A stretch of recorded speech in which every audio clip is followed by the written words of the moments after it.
to be a senior advisor. I volunteer for the Global Fund for Widows. I'm based in Washington, D.C., and my life's work has been in agriculture, and of course there's this huge intersection with widowhood. But 20 years ago, and I won't dwell on my own story, but many of us have stories here, and 20 years ago I became a widow myself and experienced the shock of not only the grief, but how do you move forward? What is the pathway in raising small children? And as we all know, there are millions of widows, we don't even know the exact number, who are experiencing that situation, and that undermines the potential to reach the Sustainable Development Goals and so much more. So it's been my honor to work through the Global Fund for Widows, but more importantly, to be on a panel with this group today is really important because we know that many of you have been participating in sessions all week, so there's been a lot of robust discussions of the challenges. But just like my own journey, what we're here today is to discuss what are some of those best practices, what is the pathway forward, what are the solutions. We hope that as you leave this session today, that you will have new ideas, because I can't imagine a better panel to share what really is working in the world to make a difference for widows. And so with that, I'll just briefly introduce our panelists, but you're going to hear more from each of them as they talk about 5 to 10 minutes about their own work, and then we're going to have questions and answers at the end. So please know that we are looking forward to having you engage with them and bring your questions forward, because these folks are so incredibly knowledgeable. So I'm pleased to have Imelda Ndejika from Cameroon, as well as Texas, who you have an amazing story of as a cancer survivor, but also someone who has founded an organization that has done so much work for widows, creating new economic opportunities. So thank you for all that work, and we're going to look forward to having more of that story shared this morning. And then thank you, Diana Commander. I've heard so much about her work because you've been an amazing partner to the Global Fund for Widows in your work in Kenya that is not only empowering widows economically, but also importantly working at the policy level. And both of you, I believe, have received honors from your governments for this important work, which we know is significant. And then last but certainly not least is Global Fund for Widows' own Elena Science-Vienne. And thank you, Elena, for all of your work with global operations as well as advocacy for widows through the Global Fund for Widows. So with that, we're going to kick it off. And I believe, Diana, if you could kind of share a little bit about your story of what you're doing in Kenya, and then we'll go to Imelda and Elaine.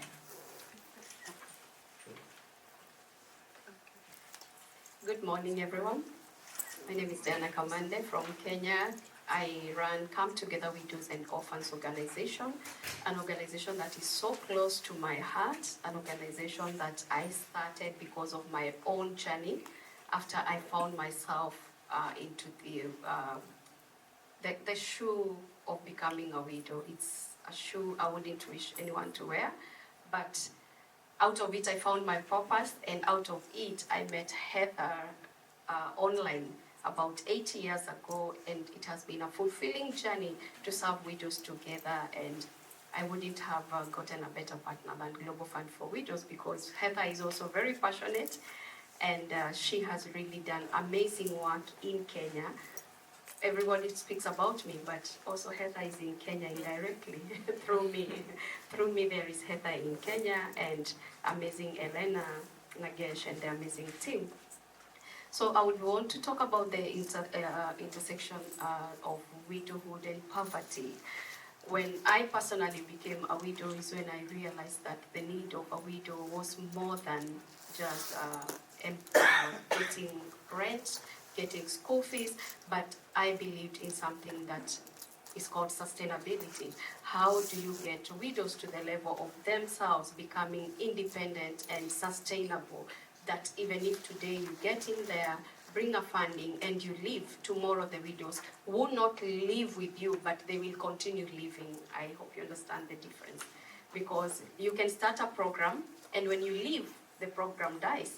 But when you start a program, you leave and the program has life beyond you leaving. Right. So that's what we are doing in Kenya. That we are training our widows to become self-reliant. And we are not just doing this, we are bringing money into their pockets. And one thing Global Fund for Widows has done for us, it has funded us and our widows to win, not to become relying to them like always. So our widows have been winning through different programs, and one of the programs that is very, very instrumental, the program that has brought an impact, is the Widows Savings and Loans Associations in Kenya.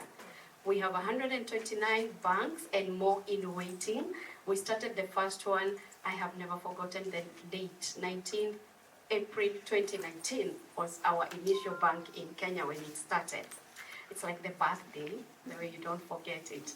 And we have seen these women growing, we have seen them increase, not just even in numbers, because they want to continue increasing in numbers, but we have to tell them to form more groups. How do we do it? We have groups of 25 widows come together, and these widows, they start saving, and after they save, the Global Fund for Widows comes and does co-capitalization. After they do the co-capitalization, then we also able to reach out to partners. In Kenya, we have reached out to quite a number of partners, and our government is partner number one through the Ministry of Public Service and Gender. We have also come to realize that you cannot continue to empower an abused widow. If you empower an abused widow, then the in-laws will come and they will take everything away from them. So we came up with a program that is also funded by Global Fund for Widows, the paralegal training. We have trained our widows to become paralegals, and each one of them is now fighting to wear a gown so that they can graduate and get a certificate.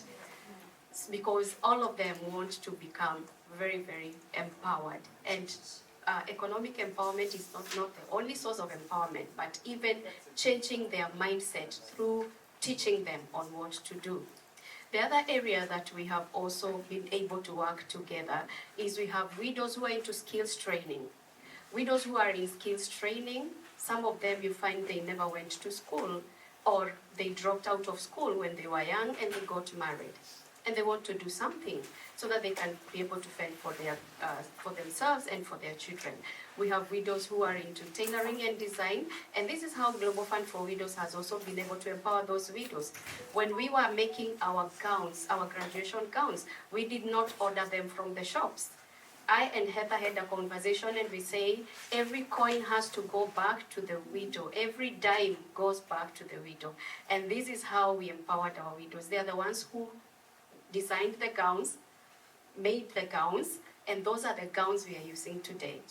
And out of this empowerment, we have found our widows are like, I think I can give an example of a Walmart here. Like they're becoming a Walmart by themselves. Like whatever you want, you will still find it in the widows. UNFPA had 16 days of activism last year.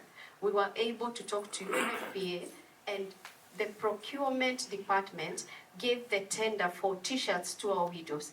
The widows made the t-shirts and they took them for branding, and the UNFPA was very, very happy. So our widows are economically empowered.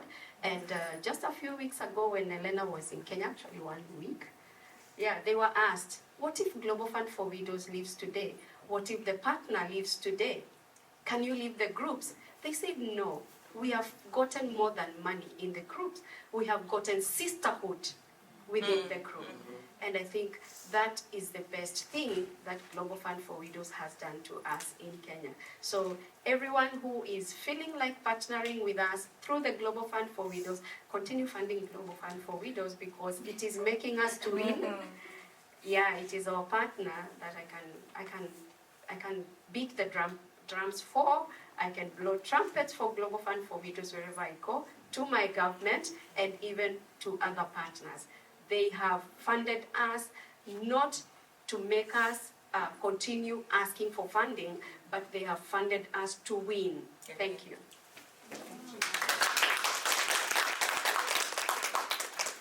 Please go ahead. Good morning, everyone. Good morning, everyone. Good morning. Yeah, I know it's early, so it's I hope we've had our coffee this morning, but we're here for a great discussion, and I love talking about widows. I'll first begin by introducing myself. My name is Imelda Ndinjakat, and I'm here with my husband, Dr. Samuel Ndinjakat. Him and I, we started an organization called Faith Gardens Medical Foundation, and as life would go through the walk of life, since 2013, we've been working together, and we met amazing Heather. Again, I cannot say enough about her. And Elena as well, and Dr. Nagesh and the entire team. And through them, I'm here today to talk a little bit about what we do in Cameroon. So through our foundation, I started a group called Grace Gardens Women's Health Association, because the name of our hospital is Grace Gardens Hospital. And we believe that it is a place of grace where people truly come and they can be able to rest, and we have changed the way a lot of things are done in Africa. I want to divide what I'm going to say into 3 different parts. So I will talk a little bit about the problems, but I will not focus on that because most of us already know what the problems are. And then I'll go on to talk about the solutions, what we can bring to the table as women and even as men. And finally, I'll talk a little bit about our long-term goals in Cameroon. So first of all, what is the problem? On the ground, the biggest problem that we face, because we work in a rural area, is the customary laws. Even though our country has in its law that women have the right to land, that is not what is practiced in the rural areas. And so many women, and especially widows, they have a difficulty having land titles in their names. And when they go to the banks or they go to other places to lend money, they are unable to get the money or access to funds because they don't have a land title. It's mostly the men that do. And when they become widowed, that land title goes either to what we call a chopchair, like the person who takes over from the dad who passed away, or maybe a distant relative if the person didn't have a son. And so it makes it very, very hard. So that is the main problem that we are having, is the mindset. How do you work on changing the mindset? The second problem that we have in that area is that it's a conflict zone. We have an internal conflict that has been going on for a while, especially in the northwest region of Cameroon. And so it has made it very difficult for investors and other people to come in to see exactly what is going on the ground. The third problem that we are having is data collection. And I have learned through coming in touch with Global Fund for Widows that if you don't collect data, the women do not exist, the widows don't exist. And so we really, really want to partner with our government to have a robust data collection. I don't know if our government representative is here today. Okay, from Cameroon. She is the representative of the Ministry of Empowerment and the family from Cameroon. So thank you so much for coming in. Thank you. So she's representing Cameroon on our behalf. So thank you so much. So that's one of the problems that we are having with data collection. And so those are the 3 main issues that I wanted to bring up. There's a lot more, but I didn't want to focus so much on the problem. So now, what is the solution? When you leave this room and you're going back, you ask yourself, okay, how can I help? What can I do? The first thing, get yourself a little bit educated like what you're doing today. You attend events like this, you come, you educate yourself, you learn a lot, you go online and you educate yourself about the culture of the people, because we can be from different countries, but we all have different ways to approach things, especially widowhood. So get yourself educated, ask questions, and that would be a great thing to do. When you go back home, you also talk to your kids about widows. You talk to other people about, what you learned when you were at the United Nations. So number 1, get educated. Number 2, get involved. How do you get involved? Through NGOs, by partnering maybe with Global Fund for Widows or other NGOs. Through churches. There's so many churches that send people for medical mission trips. When you go on the ground and you're there physically, like you're not just listening to what somebody is saying or watching it on TV, because sometimes what you watch on TV is not necessarily what happens on the ground. So if you get involved and then you actually travel to other places and see other cultures and other people, you are going to learn a lot more, and that passion inside you will grow a lot more. My husband and I have done many medical mission trips. We've taken a lot of nurses and doctors and other people to Cameroon, and every time they get there, they're like, wow, we didn't know that this place was so beautiful. We didn't know this or we did not that, because the media narrows down the beauty of the place and what is going on the ground. And then, like I was saying, in addition to getting involved, go on the ground, like I said earlier. And this is very important, the next point. Don't fix what is not broken. So many people, especially missionaries, try to go to Africa or Asia or different countries trying to bring newer ideas. It is not that it is wrong, but there's a lot on the ground that is already working. There's a lot that women and widows already do that is already working. So try to see on the ground and say, hey, this is not broken. The women for many years, for 100 years, how have they been surviving? They have survived so far, so they're doing something that works. So don't try to fix what is not broken, but try to build upon what is already good, and the things that are not really working, then we see how we can fix that. And then finally, changing the narrative that whenever Africans or Asians or other people come to ask for funding is because people are begging or they're beggars. No. Many of the women already have things that they have learned to do. What they just need is a push. What they need is a support. So changing that narrative out there and saying that, oh, we are here just to ask for a boost, because the women already know how to do a lot of things. So I'll give you an example of what we do in Cameroon. The women, before I started with them, they didn't know anything about production. I created a production team within our group. We are more than 300 women and more than 100 widows within this group.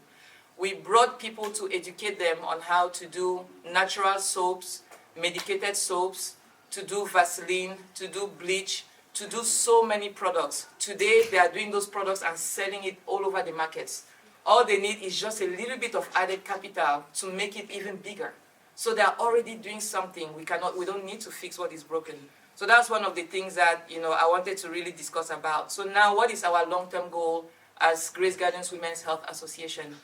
I would love in the future, and this is a 5-year plan, and I hope to God that it works out. We want to build a very big building that is going to be self-sustainable for women from all walks of life to come there. And we are going to have women who know how to do like natural bags, like to do handbags like we do. The production team is also going to already be part of that group. We also want women who know how to do tailoring and everything. Everything will be in one building. And then around the building will be agriculture, so planting of different natural foods for people to come and buy. So I have a big dream, I have a big vision, and at this point I tell my husband there's nothing that is going to stop me, because I really want to help you with it. Thank you both so much. And having worked in Washington, D.C. in international agriculture development for all these years, we've heard some really, really important points that are the reason I came to Global Fund for Widows, because I saw many organizations, not dealing with some key points. As Diana mentioned, what is your exit strategy? What is the sustainability plan so that when this funding is ended, how do the local communities carry on? This is a big, big challenge, and you're hearing this morning from people who have made it work. And then secondly, Imelda, this really, really important point. So many organizations are talking about gender lenses and women's programs, but they're not drilling down to what are the underlying foundational issues. And in my mind, addressing female-led households, as you are doing, is core. We're not going to achieve these sustainable development goals. So, and now let's pass it down to Elena, who has got some more solutions for all of you this morning. Thank you, Karen. Before I start, maybe Margaret just joined us, so you can join the panel, Margaret. We're happy to have you here. You can just push. Yeah. Which one are we doing? I can have this.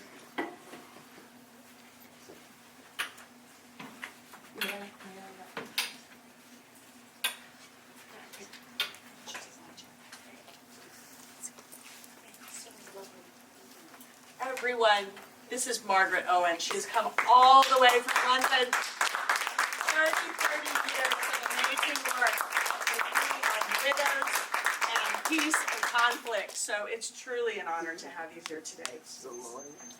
Thank you. I'm thrilled to be here. I'm just sorry I'm late. We understand. You just go ahead and sit down.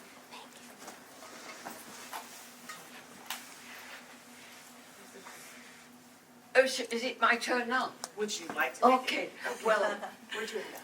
it's just absolutely wonderful when Heather started Global Fund for Widows and really got going concrete programs for the economic empowerment of so many widows all over the world. This is my 30th Commission on the Status of Women, and I've been working on this for 20 years.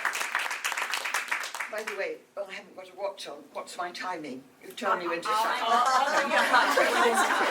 I'm an international human rights lawyer, and I used to be legal head of International Planned Parenthood Federation. So I went all over the world about women's rights, and I never thought about widows. But 34 years ago, my husband died when I was teaching a course of judicial administration to Commonwealth magistrates. And one of them was from Malawi with a sick baby. And I invited the wife to come to England for treatment. She came in, she was from a village, they were magistrates, not rich judges. And she walked into my room in London, and before she even sat down, she looked round the room and said, "You mean your husband's brothers let you stay here and keep all these things?" And that triggered something that I remembered. And I was on my way to teach a course on law, women, development and health in a school of public health at UCLA.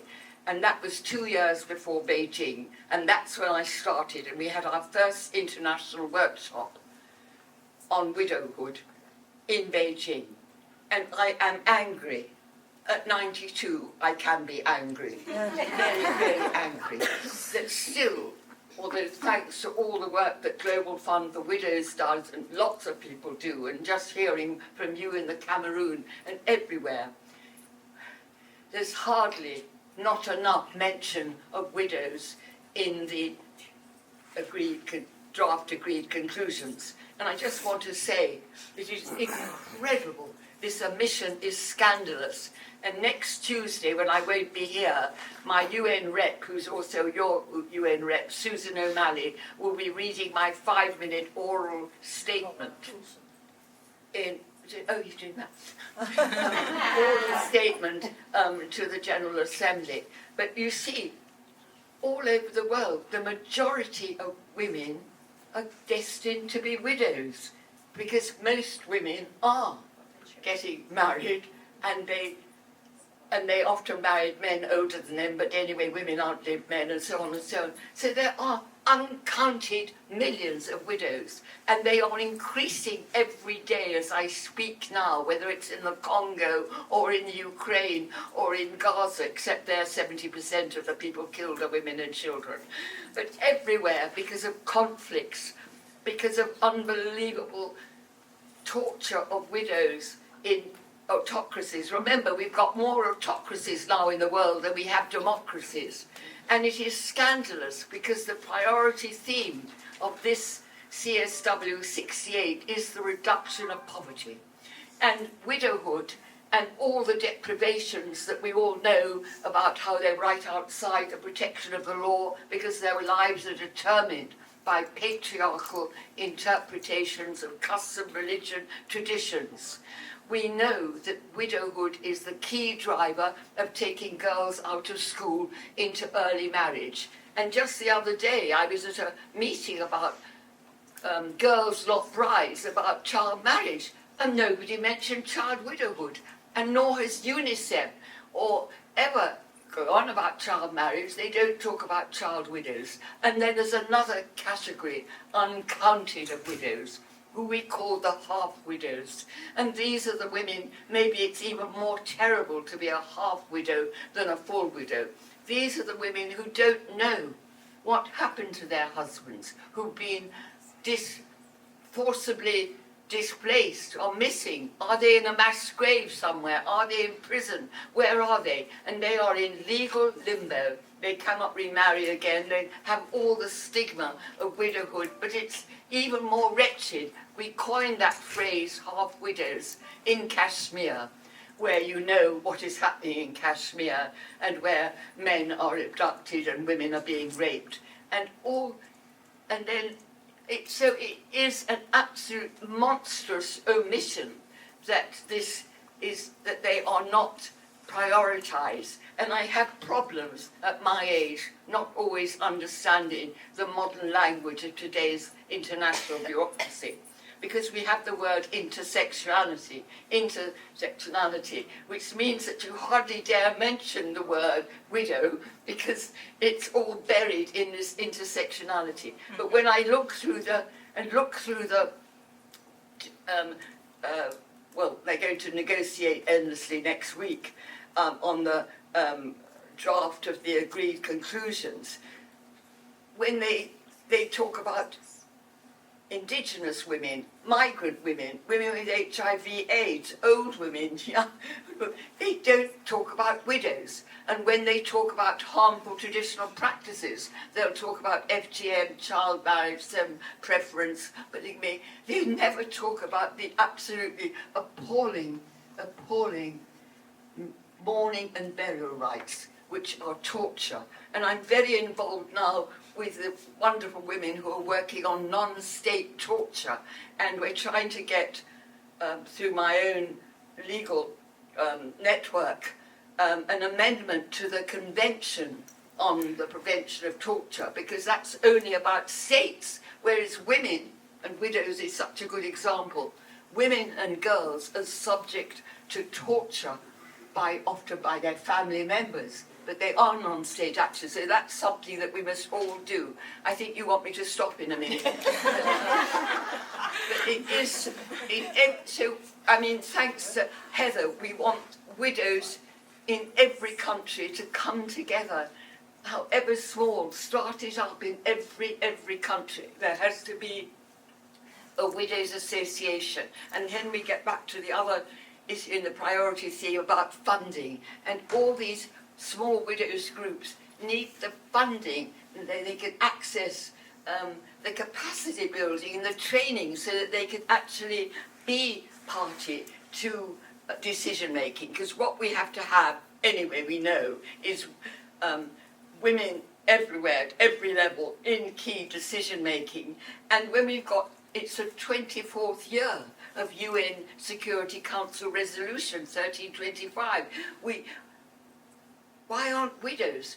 Very few national action plans on implementing 1325. That's actually great. mention widows. Nepal does. I think you want me to stop. Well, we want to hear more from you. We definitely. And I think one of our best practices is for all of us at 92 to be such a force for good as you are.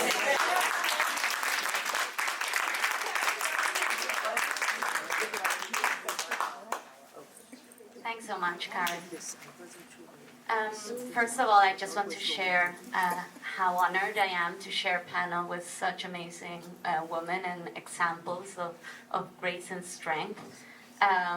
From Karen, who volunteers her time with us, has taken her pain to support other women, to Margaret, 30 years in the fight, the grandmother of the movement, Imelda, learning and surviving your struggle and putting all your energy into supporting other women so that they don't go through what you have seen could happen. And Diana, who, she's such an example to widows around the world. I had the chance to be with her last week in Kenya, and the way other widows look at Diana, they look at the example, their aspiration as someone they can aspire to be, someone that has shown that being a widow is not the end, that you can do much more. So I'm just really honored to be part of this panel. I know we said we wouldn't focus on the struggle too much, but I just want to briefly show you our graph that shows the intersectionalities of widowhood and the SDGs. So we are strong advocates that, okay, we're going ahead, we're going for Agenda 2030, fighting for these SDGs, but if we are not mentioning widows while we do so, we're not going to reach them. Here you see how widowhood is interlinked to so many SDGs. So we have identified the three main sources of human rights discrimination that the widow practices that Margaret already mentioned, harmful burial and mourning practices and cleansing practices, which we tried to put into the CSW agreed conclusions, and we were told it was a very contested topic and it would be difficult to add. So again, discrimination against widows. You can see that all of them are linked to the SDGs, so poverty and the disinheritance, that disinheritance drives poverty, and poverty will drive children out of school. They'll be, easier to be trafficked, easier to be drawn into radicalization and terrorist groups and crime.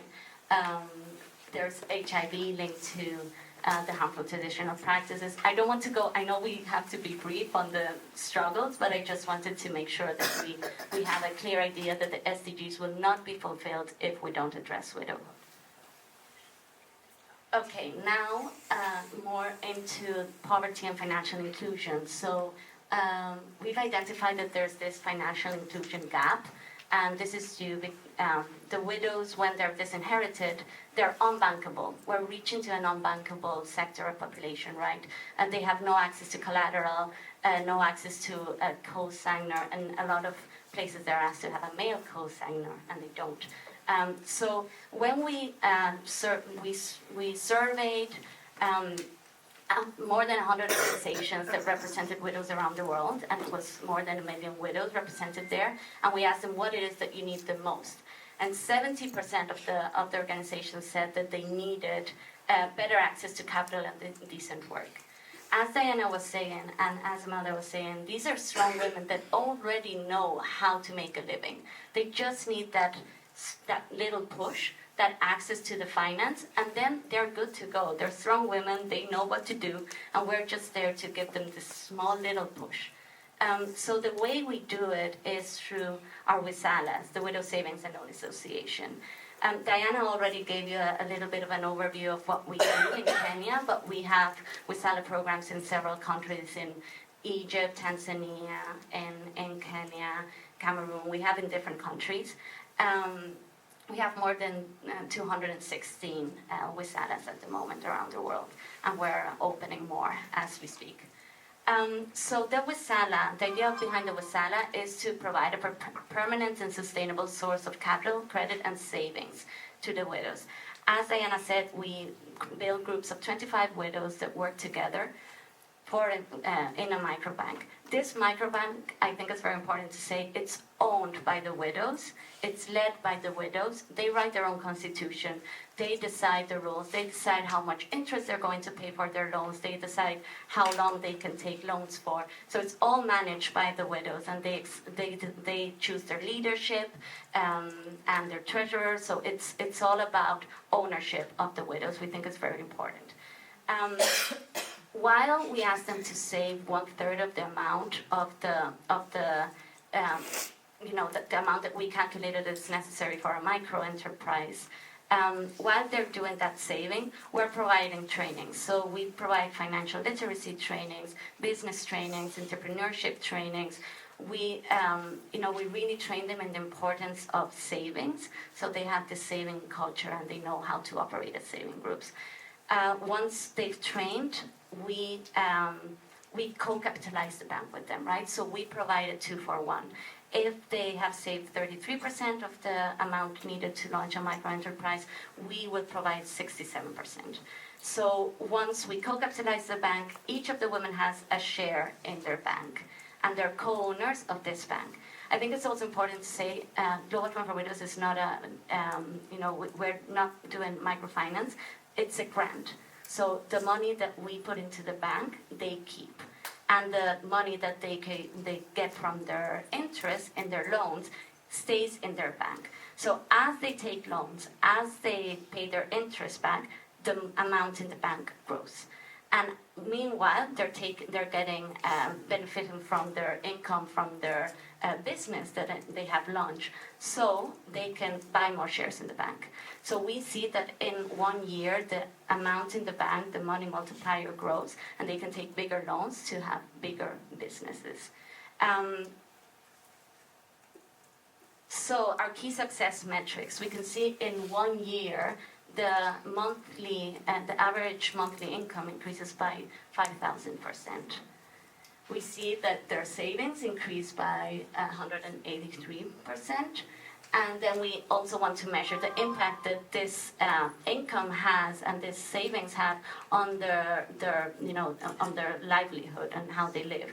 So we also measure how much they're paying for food. So when they get more money, the first thing they do is buy better food for their children, take their children back to school, invest in health for their families. So we can see that there's a 56% increase in spending on food, 254% increase in medical spending. They can take their kids and themselves to the doctors if they need the support, and 1,107 increase in education spending for children. The first thing the women do is send their children back to school. Something that we also have is the digital financial literacy training. So all the operations of the bank are measured and are evaluated monitored in an app that we use. It's called DreamSafe.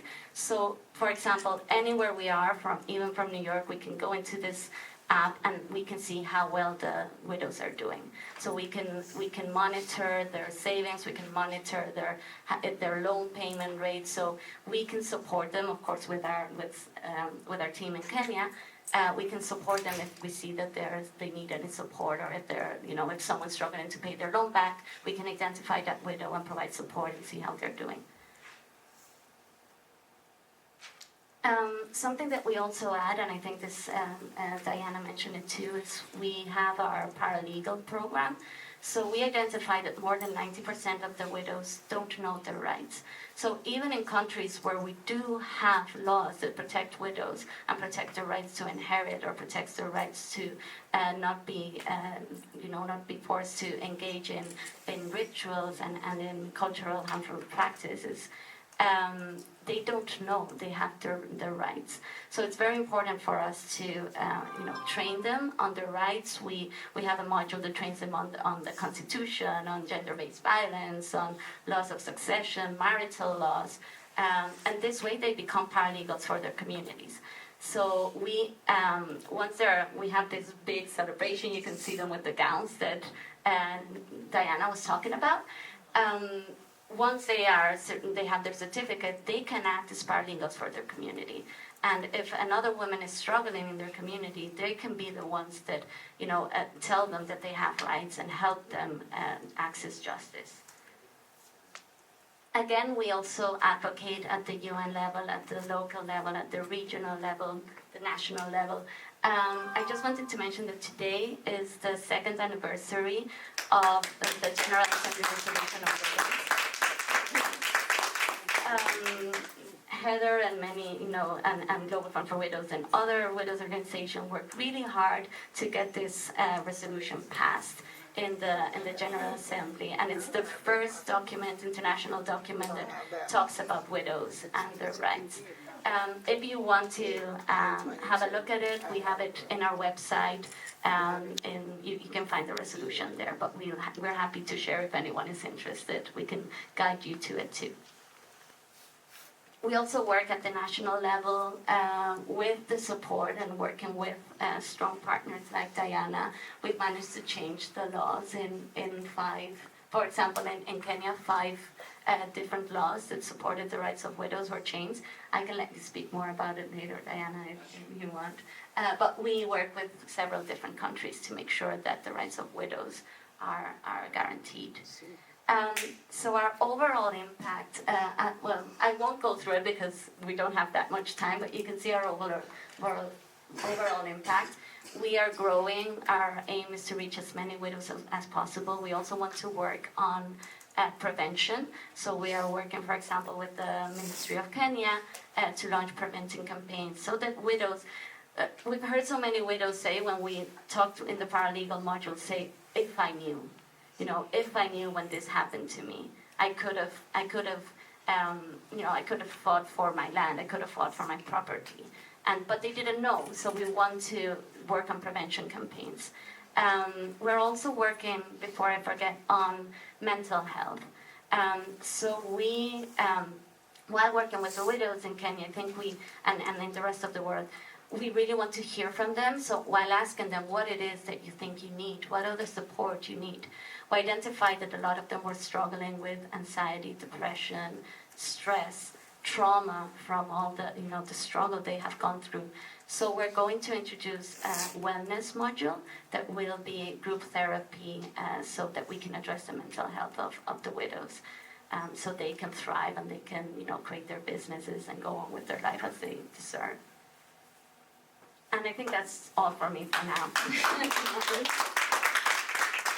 Thank you. Again, a lot more solutions offered there by the Global Fund for Widows. And, one of the words that we haven't heard this morning is climate change. But I will say with my work in agriculture, we're not going to address a lot of the climate change challenges because people can't invest in the land if it's not going to be theirs. And so much more. So again, as Elena's graph showed, so many of these issues, widowhood is part of the solution. So with that, do we have any questions from the audience here today?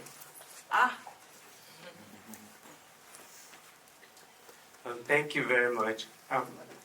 My question is on the WISA.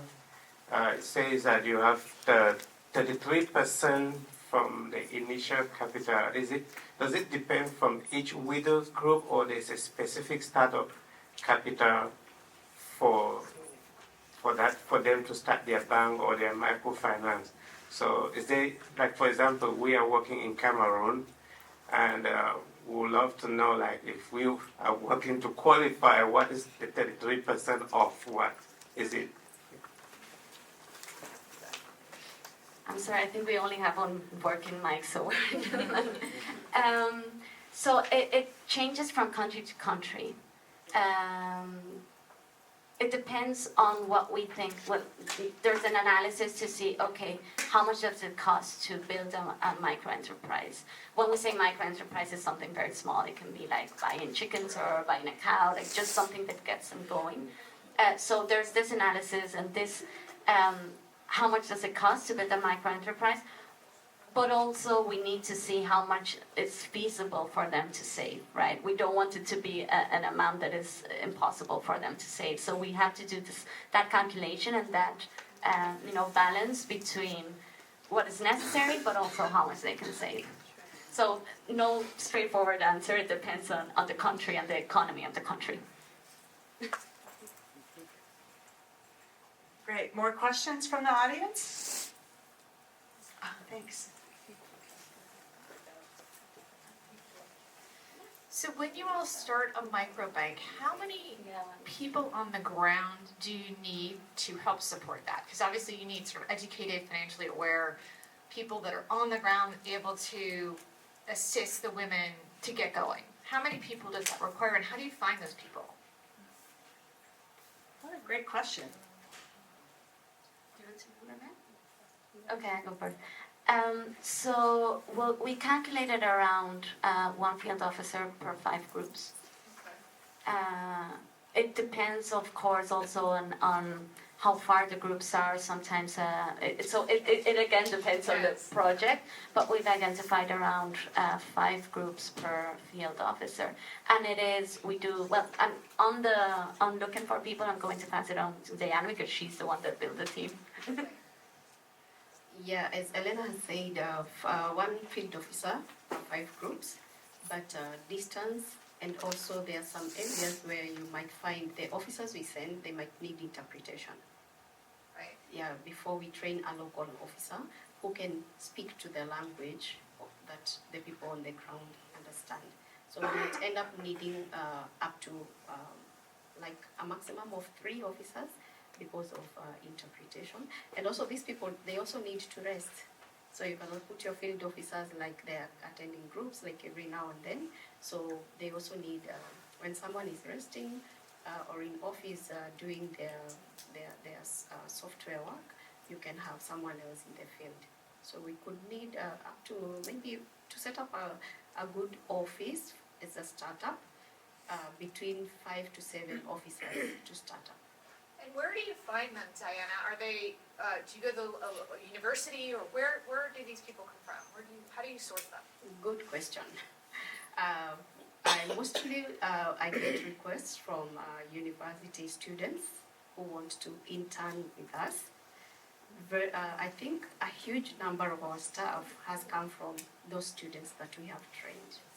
Also, we have found a lot of interest from widows' children. I think we had this conversation, with Elena.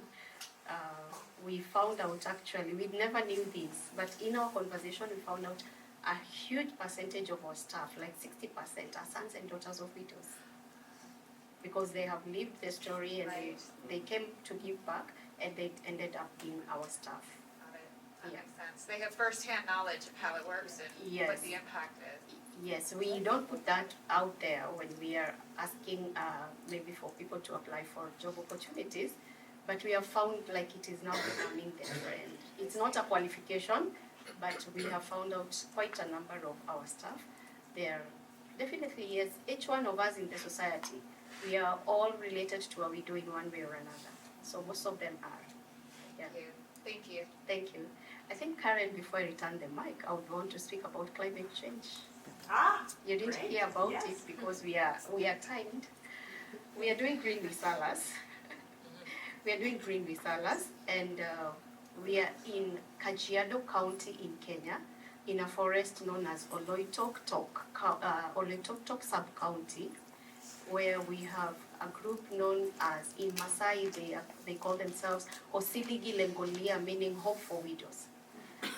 These widows, we have partnered with them, and they have planted trees.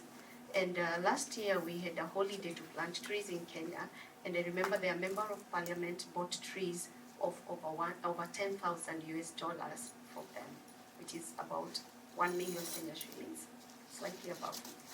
We are also in Samburu County, in a forest known as Kirisia Forest, where widows are also planting trees, and they have been able to start selling the trees. So we are everywhere because when climate change affects people, it affects widows more. Thank you. Well said. Okay, we have another question back here.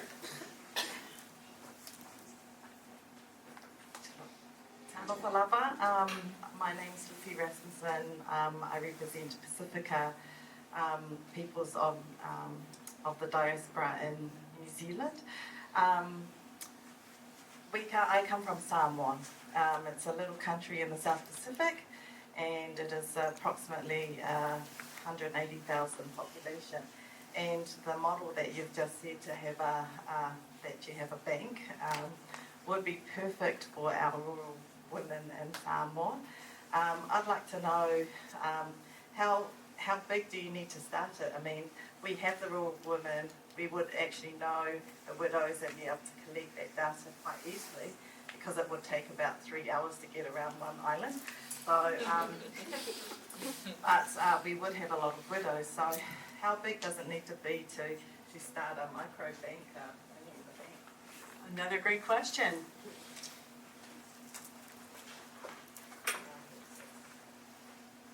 Thank you for your question.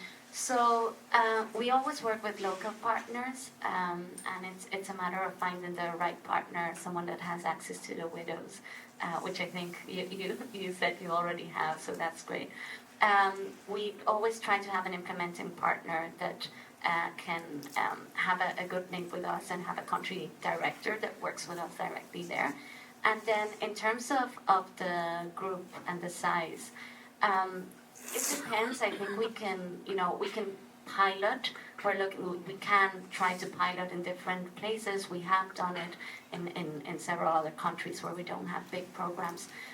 The thing is, at the moment, we're looking into a country director model, and that is an investment on our side to have someone that's working in the place itself, within your organization.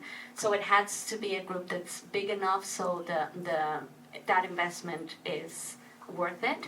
But as long as we find a group of 25 widows, now for example in Tanzania we started with 7 groups. We opened 7 new groups with the country director.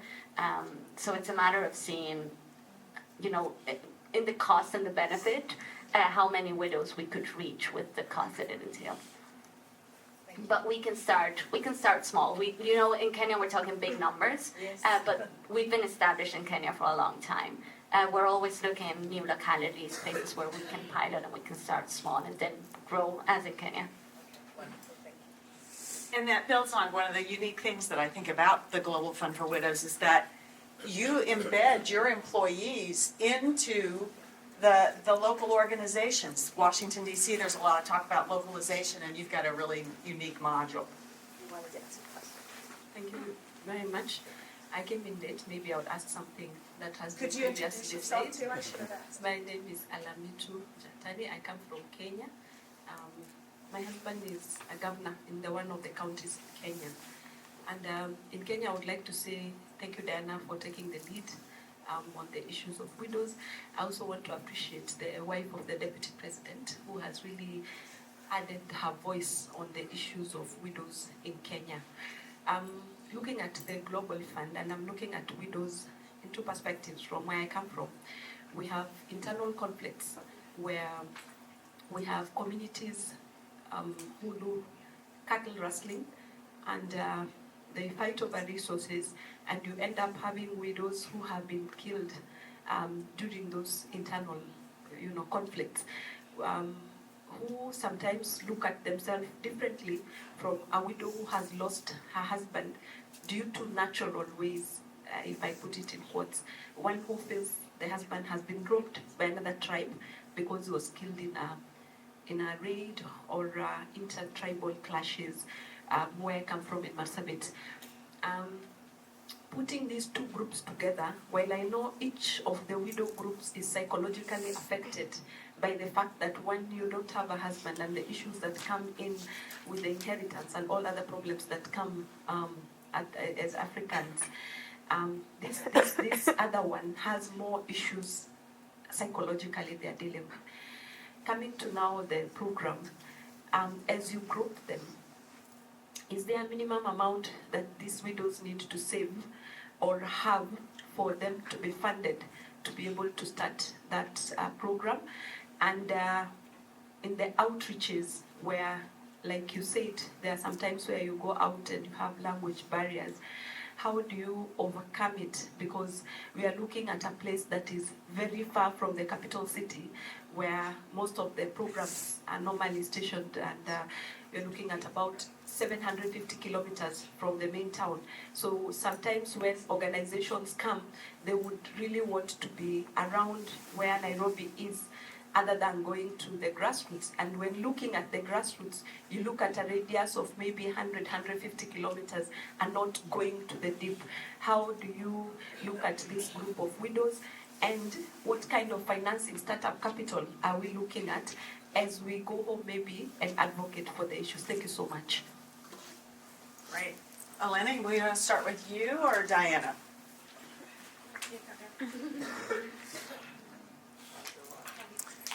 I thought Elena would respond since it's from Kenya, but let me respond and then she can build up on it. Thank you so much, First Lady. The savings is 33%, which Elena has explained, and I had said it before you arrived.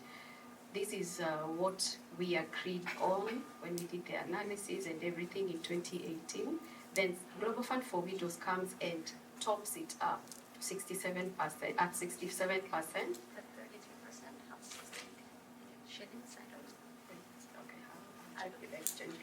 So that becomes 100%. So in this group of 25 members, then we are able to give 250,000 Kenya shillings, where this widow is able to borrow 100 USD to go and start her business. I don't know whether you've gotten that in terms of savings and capitalization. Then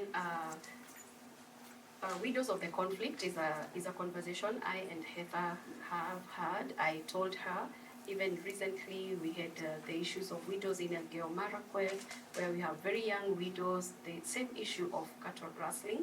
I shared the same with Heather. So it's an ongoing conversation. We will, when we are coming to your county, God willing, we will be able to keep you posted.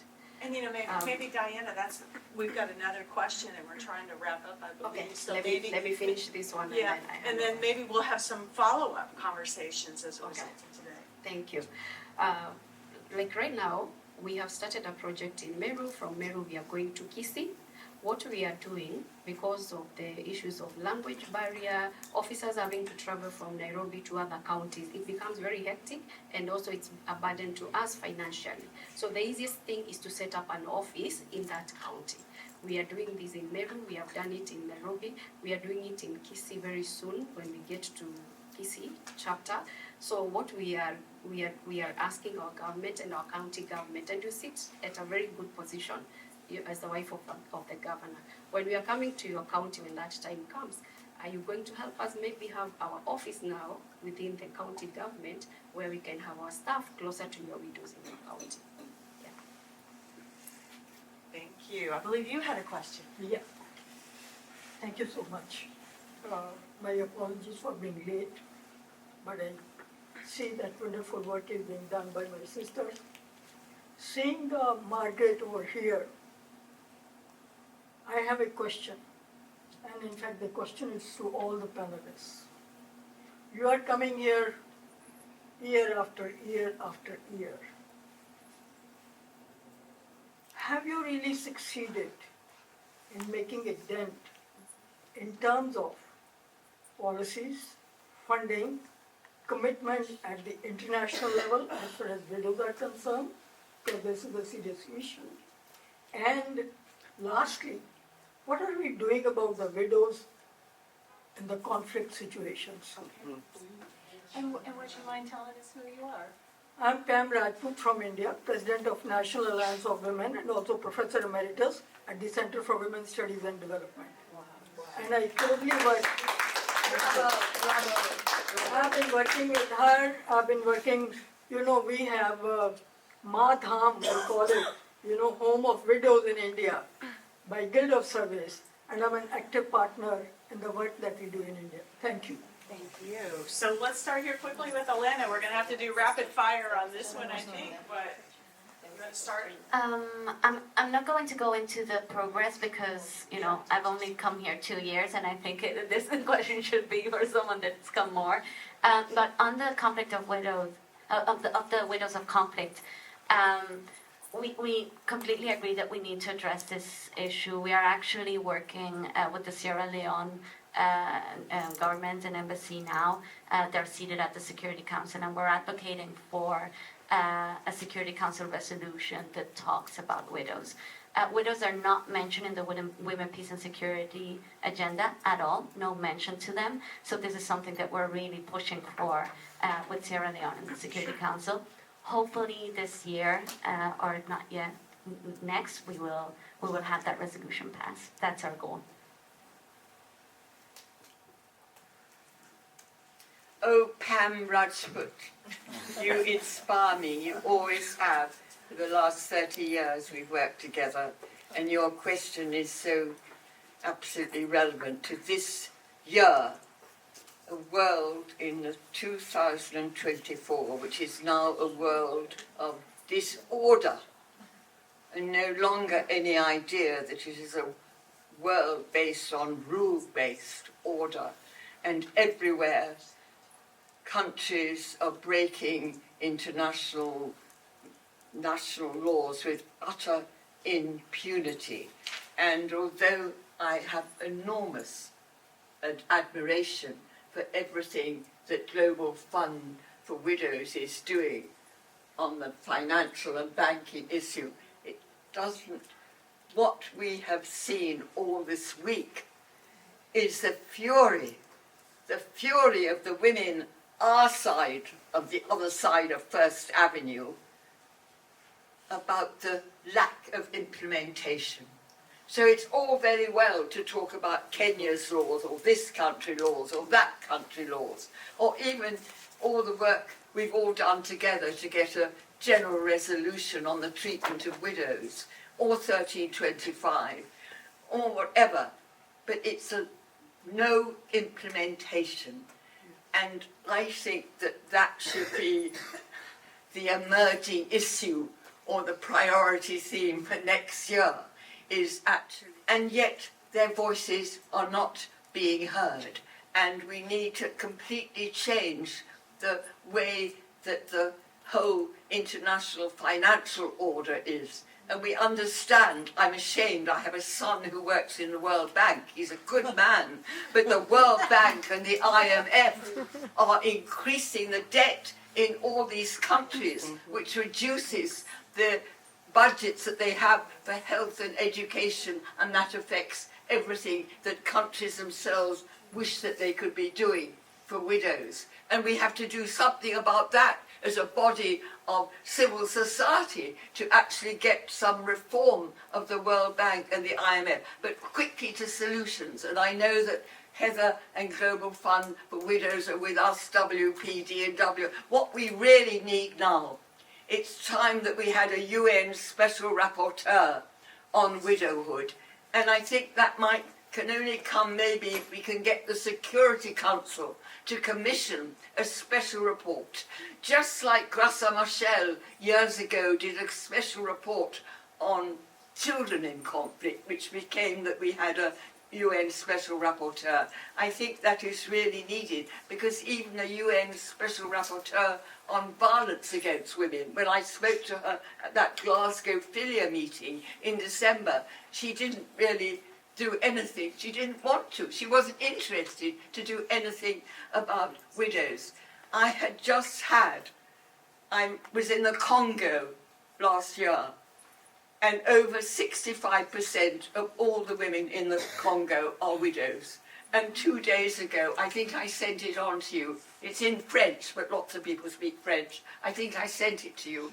The incredible begging of me, powerless me, but not with all of us here, to do something for what is happening right now in the Congo, where Rwanda is raping and widowing many, many women and raping them as they loot the minerals. But this is happening everywhere. And we said all the time, let no one be left behind. They keep using that wonderful word, the left behind. Masses and masses of people are left behind, particularly the widows. And particularly, because I work on a whole lot of conflict areas, I'm also a patron of peace in Kurdistan, and I work with the Kurds. And there are other genocides going on, but they're femicides, because we're not addressing patriarchy.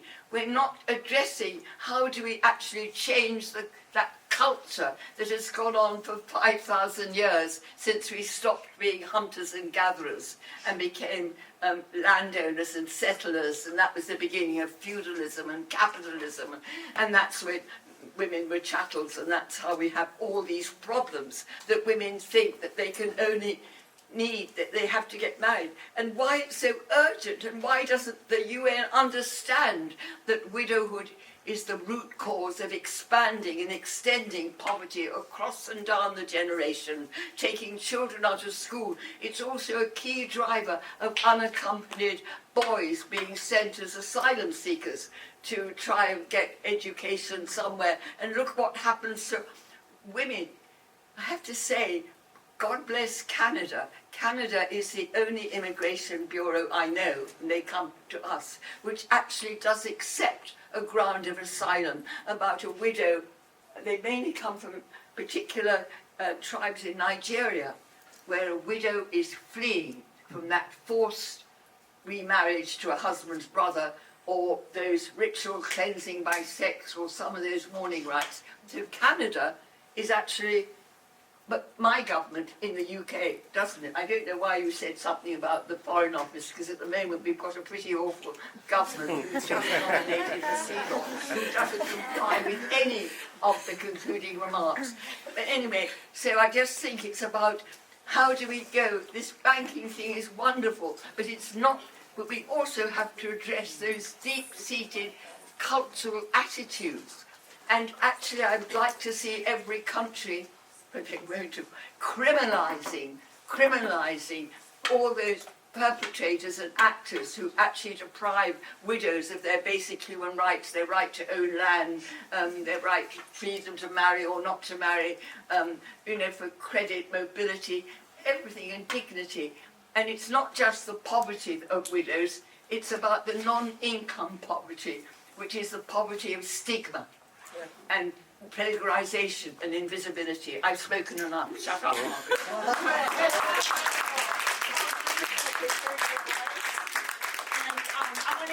I want to give this microphone to Heather before we wrap up here. Thank you so much. I just want to first thank everyone for attending today.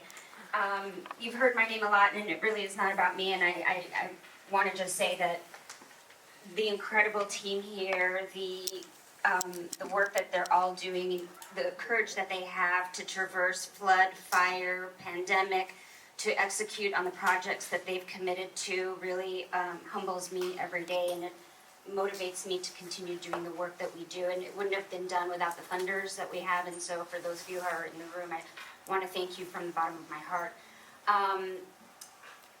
Today, on the second anniversary of the General Assembly resolution, which was unanimously adopted in March of 22, it was the last day that the UN General Assembly was closed because of the pandemic, and so I wasn't able to attend physically, although I had met with 100 countries personally to socialize and negotiate the issue of the resolution.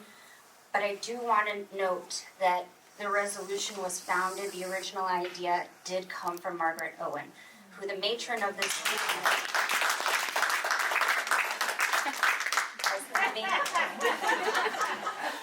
as the matron of this movement, she had that moment of obligation 34 years ago, and from that has never ceased. You see her passion. We can't even get her to stop now at 92. She has never ceased to bring light to this issue, and today I wanted to honor her for the contribution she has made to the widowhood movement across the world. At 92, Margaret, we're just honored that you have done all of this work, 30 years at the United Nations. It could not have been done without you, and we stand on your shoulders. So we are eternally grateful to you, and I just wanted to ask for us to give Margaret a standing ovation. May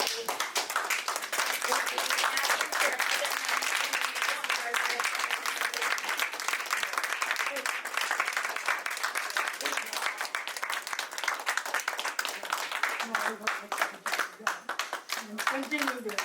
Thank you all. Well, thank you, Heather, so much. Thank you, all of you. We're all together in this, aren't we? All of us together. Thank you. Thank you. Well, sounds like there's a lot more conversations to be had with Kenya and our other friends from around the world. So I don't know if they're going to throw us out of the room. But we want to make sure that everybody from Global Fund for Widows is. Nagesh is here too. So if you want those follow-up conversations, Nagesh is the executive director. Heather, of course. Elena. Yes.